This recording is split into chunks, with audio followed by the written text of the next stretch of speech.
At least 14 people were injured Tuesday when a student at a Texas college began stabbing people on campus. Martha Shade brings us the latest developments. Police have in custody this Lone Star College student, who they say is their only suspect in the stabbing of 14 people on the school's Houston area campus. His name has not been released. Everybody was out, like, right in front of my classroom, like, bleeding on the neck and on the ears, and this girl, it seemed like she was bleeding, like, close to her mouth. We do not know exactly what type of weapon was used, other than to say that it is, at this point, an unknown instrument. Ambulances and helicopters rushed 12 victims to nearby hospitals. Of those at the hospital, 2 are in critical condition and 4 are in fair condition. The campus went into lockdown. At first I thought it wasn't anything, and then all the reports started coming in, and it was just really scary after hearing about it. While law enforcement combed the area, the college posted this message on its website, warning people about the incident. Today's incidents come more than 2 months after 3 people were wounded in a shooting at a different Lone Star College campus. It's unclear if the incidents are related. I'm Martha Shade reporting. Now to the Far East. A new national survey suggests Americans are paying attention to the threats coming out of North Korea. It finds a majority of the public is doubtful the situation involving the North's missile program can be solved through diplomacy or economic sanctions alone. According to the survey, 41% of Americans now characterize North Korea as an immediate threat to the U.S., and 16% don't believe the isolated communist regime is a threat at all, and the U.S. State Department agrees. Just to reiterate, and this is what we said back in our U.S. Embassy Seoul message back on April 4th. In our message, we reiterated to U.S. citizens that there's no specific information to suggest imminent threat to U.S. citizens or facilities in the Republic of Korea. So the U.S. Embassy has not changed its security posture. We have not recommended that U.S. citizens who reside in or plan to visit the Republic of Korea take special security precautions at this time.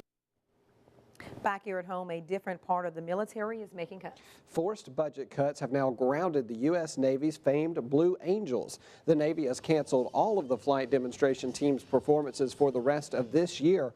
Officials say the move was caused by automatic budget cuts known as sequestration. The squadron will continue to train at its home station in Pensacola, Florida. The unit's commander says the cuts are about finding balance. We understand it's an important balance, so we don't want to jeopardize any of the resources our deployed forces have. I've been over there, and you don't want to find out you don't have the equipment you have because of an air show, so to speak. But it's a balance, and we just have to trust our leadership will figure out that balance. Turning now to the weather.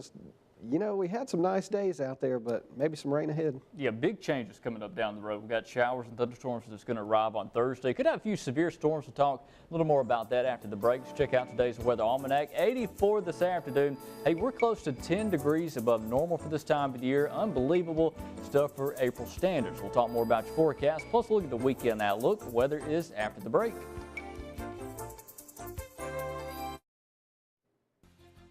WVUA brings you tomorrow's headlines tonight. In tomorrow's Tuscaloosa News, read how Northport, Alabama is 7th ranked for cities in business. Plus, Tuscaloosa's mayor will negotiate the downtown hotel deal. And in tomorrow's TuscaloosaNews.com web poll, do you shop in Northport? From the campus of the University of Alabama, your weather leader, WVUA, Alabama's home team weather. We'll start things off on this Tuesday night with our Tuscaloosa Tower camera looking east down University Boulevard towards DCH Regional Medical Center. And yeah, notice how the camera's shaking there. A lot of wind to talk about tonight. If you've been out and about, you probably noticed that breezy south wind that's bringing that warm tropical air in out of the Gulf. Temperatures are mild this evening. In fact, as of 10 p.m., we've got 75 in Tuscaloosa, 74 in Birmingham, and low 70s Montgomery, upper 60s back at Dothan and Huntsville. Still 70 showing up on the board for Jackson in Hattiesburg, Mississippi. Notice a cloud cover out of here tonight, and not much cloud cover speak of through the day tomorrow, but we'll have some intervals of cloud and sunshine mixed there. Upper 60s at 9 o'clock in the morning, 80 at lunch, and again It's going to be a very warm day, just like today. Very warm, a little muggy, and really can't rule out a stray shower or storm sometime late in the day. We're talking around 4 p.m., mainly after 1 p.m., though. The chance for a stray shower or storm will exist, I think, over West Alabama. Many of us probably going to stay dry tomorrow. Chance to rain, I think, is only about 20% or so. Notice the cold air out west Denver. Yeah, 10 right now. They had 70s yesterday, and they have snow happening now. The cold air is moving our way, but it's going to kind of run into a block, a big ridge over the southeast, going to keep the cold air, I think, from reaching us. So we'll get cooler on Friday and Friday night, but overall not that cold around here for April standards anyway. Here comes our cold front and squall line. Ahead of that, will likely develop sometime, I think, late Wednesday night over the state of Mississippi. It'll move over Alabama during the daytime hours on Thursday. And the forecast model is really slowing this thing down quite a bit on Thursday. In fact, notice this is about 2 p.m. It's got the storms just entering northwest Alabama. I think that's a little too slow. The squall line should be right on top of us by the mid-morning to early afternoon hours. It does move out pretty quick, though, on Friday. It's Saturday. We'll enjoy some sunshine, and yeah, it's going to be pretty nice. A little bit cooler. I think we're down to the 40s tonight, and it's going to Friday night and Saturday night as well. Here's the severe weather risk we're expecting: 9 a.m. to 4 p.m. for West Alabama and 1 p.m. to 7 p.m. over East Alabama. So all of us in that fair game for a few damaging wind gusts, maybe a stray tornado, but the chance, I think, of tornadoes is going to be very small. Notice on the scale here, the low end threat, tornadoes and hailstones, but the higher end scale, we're talking wind damage and maybe some flash flooding out of this event. Overall, it looks like a fairly minor event. We'll watch it close. 60 tonight, partly cloudy, mild and muggy. Tomorrow, temperatures top out at 85, partly sunny, a warm day overall. And forecast brings on that good chance for soaking rain and thunderstorms on Thursday. We'll go dry on Friday and Saturday, and it gets warmer next week. Temperatures back in the low 80s. Here's our Tuscaloosa Toyota fishing game forecast, home of the lifetime warranty. Best activity around 2:40 p.m. Excellent activity, and A always checks out on the radio for your latest forecast. Weather was nice today. Nice to even go to the baseball game tonight. Great baseball weather tonight. About as good as we've had. And to tell you what, Alabama had a tough one tonight against Alcorn State. Went right down to the 9th inning. We'll have the highlights. Plus, the UA men's basketball awards banquet was held this evening at Coleman Coliseum. We'll have that, plus some news about an Alabama player transferring from the UA basketball team. That's next in Home Team Sports. From the campus of the University of Alabama, live sports. From Alabama's sports team, this is WVUA Sports. And welcome back, everybody. Bama baseball at home tonight for the first of a two-game midweek series against the Alcorn State Braves out of the Southwestern Athletic Conference over there in Lorman, Mississippi. Assistant coach Dak Norris's little boy enjoying the action. How about that? Might have a future catcher on our hand. Alabama had their hands full tonight, leading on 1-0 in the top of the 6th when Josh Powell doubles down the line, scoring Angel Rosa. Alcorn State tied it up at 1. Bottom of the 6th, Alabama retakes the lead. Kyle Overstreet, solid single through the drawn-in infield on the left side, scoring Brett Booth. It's a 2-1 game. Two batters later, Andrew Miller hits the hard chopper to second, and Christian Hickman with a throwing error, and Mikey White just keep on trucking, fella. He scores. That put Alabama on top 3-1. They would need that insurance. Top of the 9th. Runners on first and second in a one-run game. Ray Castillo, the freshman, gets the strikeout to end the game. Bama wins it 3-2 over Alcorn. It's the 21st win of the season, matching their entire win total from a year ago when they finished 21-34. Same two teams tomorrow at 5:05. After the game, Mitch Gaspard talked about his team's performance tonight. You know, on Tuesdays after tough weekends, sometimes you just got to find a way to win, and that's what we did tonight. Offensively, you know, we hit a few balls hard. We worked underneath some balls. We got to hit a few more line drives, and their kid did a nice job of making some pitches, and I thought they made some nice defensive plays as well. And at the end of the day, it's a win, and that's what's important right now. And we get into tomorrow and hopefully play a little bit cleaner, a little bit better. In the bigs tonight, the Braves looking to move to 7-1 in Miami, taking on the Marlins.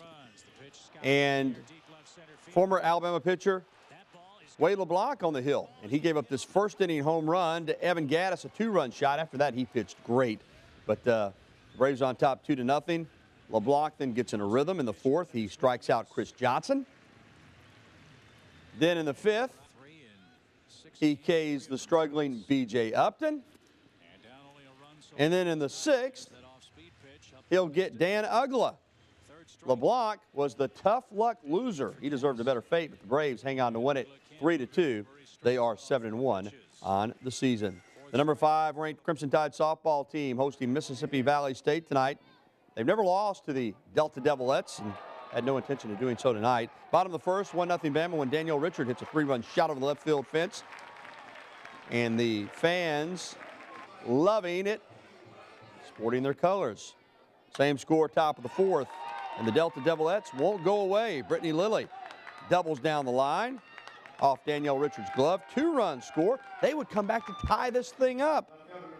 But missed opportunities would bite the Devilettes in the fifth. 2 on base when Jaden Spencer pops it up and Alexandria Robertson overruns it. Andrea Hawkins scores and Kayla Hunt is called safe. Alabama would score 4 runs in the fifth. They go on to win it 8-5. They'll host UAB tomorrow night at 6. Alabama held its men's basketball awards banquet this evening at Coleman Coliseum. The Tide finished the season 23-13 overall and 12-6 in the SEC. They advanced to the quarterfinals of the NIT. The news that came out of this, not all good. Musa Gay says he's played his final basketball game at Alabama. He'll transfer. He'll graduate in the spring, so he'll be eligible immediately for a 5th year at another school. The Outstanding Player Award tonight goes to junior point guard Trevor Relaford. But again, Musa Gay saying he is moving on from Alabama. And there'll be no double for Louisville. The men won it last night, but the UConn women swamped the Cardinals tonight, 93-60. It's the 8th championship for UConn head coach Gino Auriemma, who has built a dynasty in Storrs, Connecticut. The 77th Masters will begin on Thursday at Augusta National. Rory McIlroy and Tiger Woods are certainly 2 of the pre-tournament favorites, and there are those that say Tiger versus Rory is golf's great rivalry, although McIlroy says that's not exactly the case. When you speak of rivals, you tend to put rivals who have had similar success. I mean, he has 77 PGA Tour events. I've got 6. I mean, he's got 14 majors. I've got 2. So, I mean, if I saw myself a rival to Tiger, I wouldn't really be doing him much justice. Well, I think that over the course of my career, I've had a few, and certainly Rory's this generation. You know, I've had Phil and VJ and Ernie and David for a number of years, and now Rory's the leading of of this new younger generation. So yes, definitely.